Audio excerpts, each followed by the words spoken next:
Hey everybody, so you know I got the 2019 Chevrolet Silverado Legacy 1500 LD. Okay, so there's so many things about this truck that are starting to drive me nuts with it. And one of it is actually finding shit for it. It's like literally having the world's rarest vehicle on the planet. I mean, floor mats, I'm still trying to figure out how to find them, because every time I'm like, ooh, I found one, I like those. Oh, but it's for the non-classic.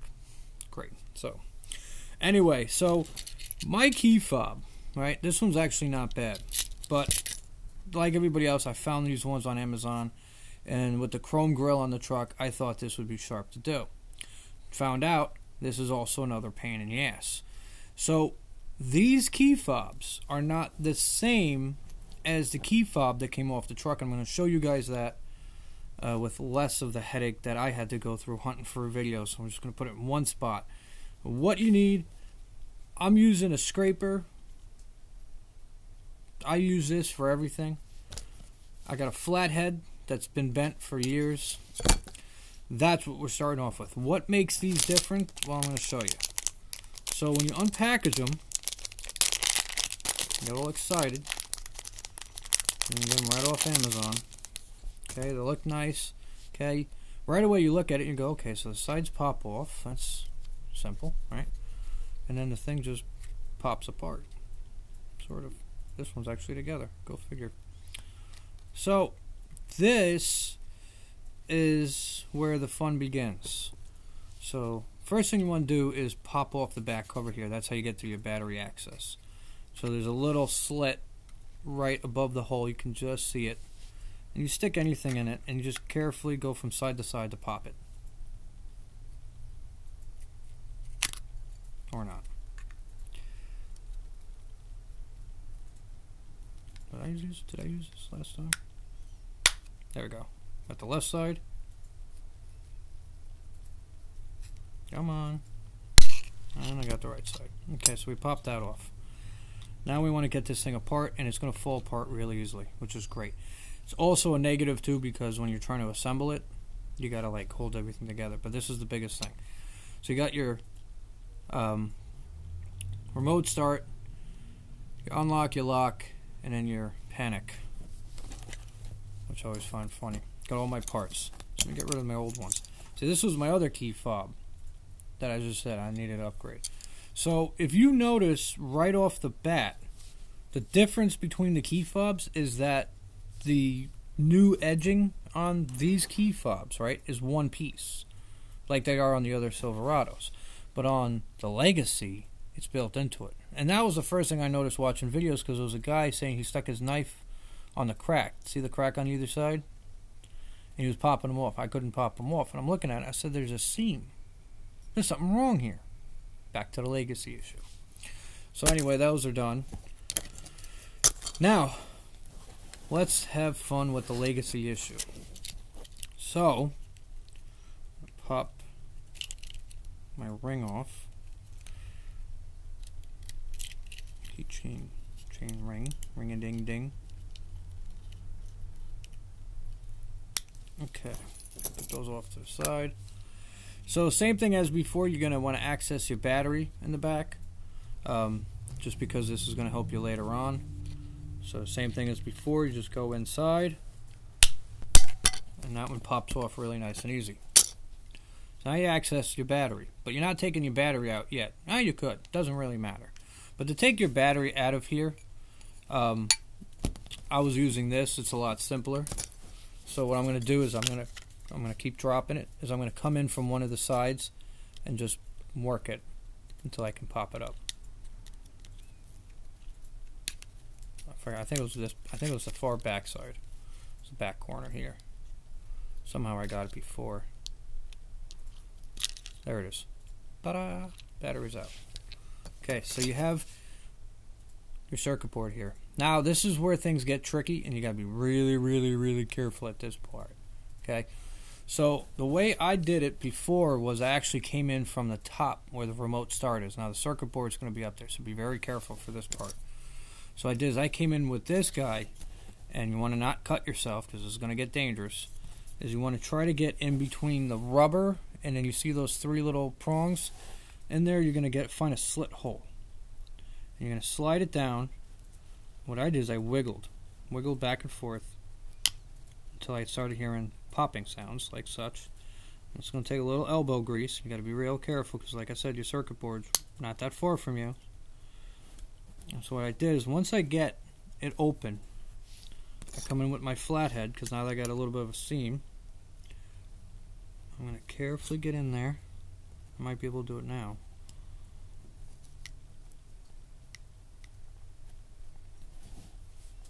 Okay, once you get in there, I'm going to try to get to the edge.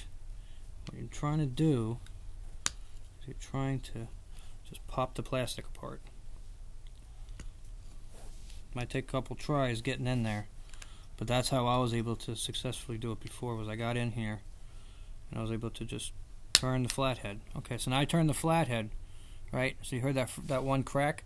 So now it's starting to pop the shell open. I'm going to go away from the circuit board again, go down by the far end, because now I'm getting it here. Okay. You only want to go in a little bit. So by a little bit, if you look at the front of this thing, you only want to go in that much. I mean a little bit, because if I could show you here, you can just about see it on the inside. Almost. You could just see the green inside. That's the circuit board. So it's right there. And you don't want to fuck that up. So now that you got that popped, now I'm going to come along the top side here with my bent flathead. I'm just going to come along. I'm just going to turn it, just like such. See how it pops? Kind of put my finger skin in the crack so it doesn't reclose. And then I'm going to come along again, do the same thing, work my way down carefully. You want to watch out because as you run along the edge, you're getting close to where the circuit board is.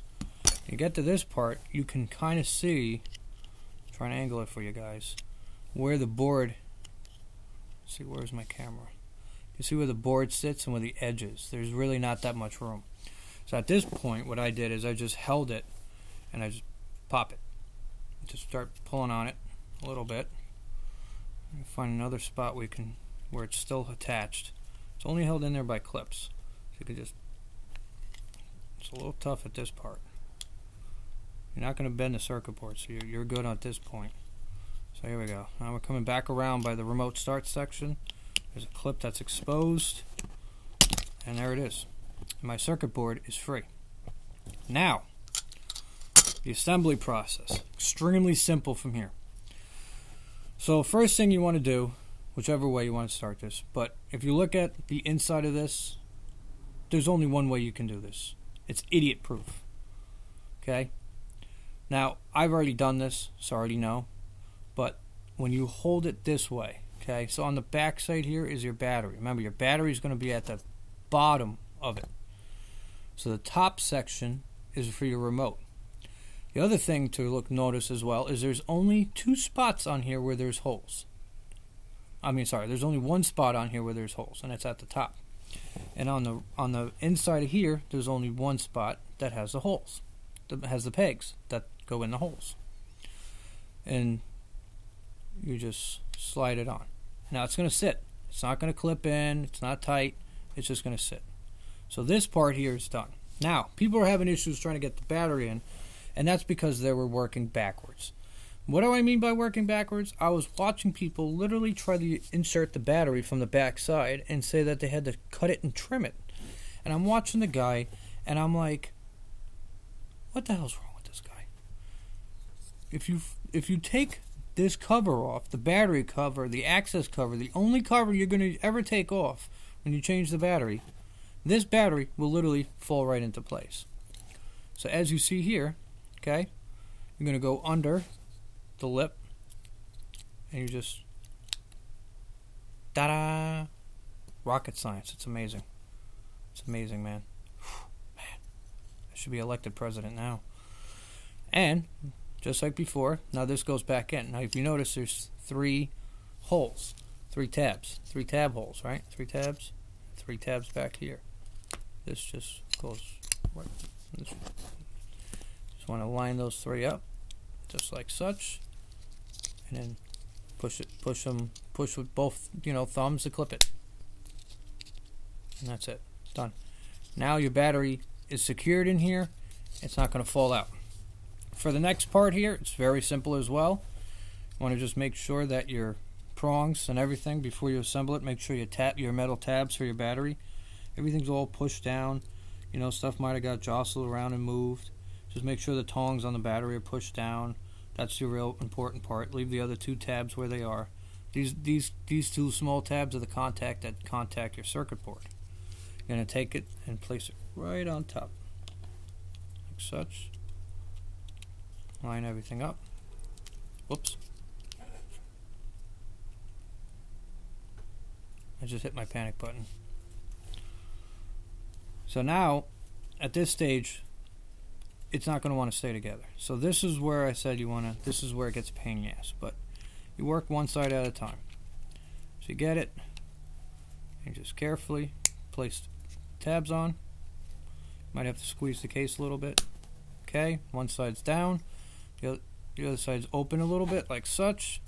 You just want to pinch it, like such. And that's it. Just like that. Now, if I want to go out there and test it, we'll test it. It's always the biggest thing is you don't want to do something like this, and then, then the downside of it is, you got to go to the dealership and but you could put your case back together as long as you don't break it. All right, let's head over to the truck. So we got our remote, we got our truck, we got a tail light, so we can lock it, unlock it, and you just hold the remote start. I know it worked on the other fob. I forgot how I did the remote start. I think I just held it down for a couple seconds. Maybe this fob doesn't work. So it's unlocked. Oh, I know on the other fob my remote start worked. Maybe it's this one.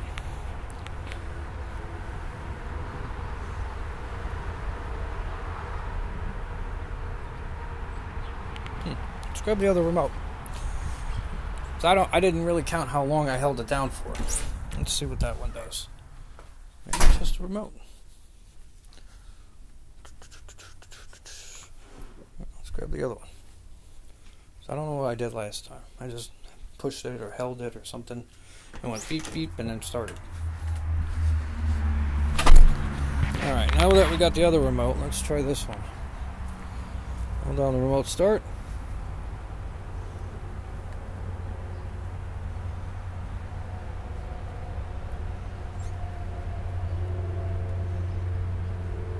Now it's going to make a liar out of me.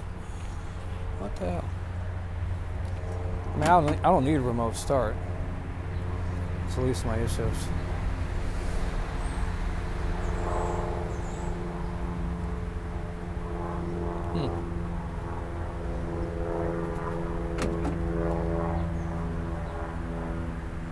That's weird. Well, nevertheless, I gotta figure that one out too. But that's how you switch out the battery case, really simple and easily, so you can get something fancier than what you have. That's it, guys, for the Legacy.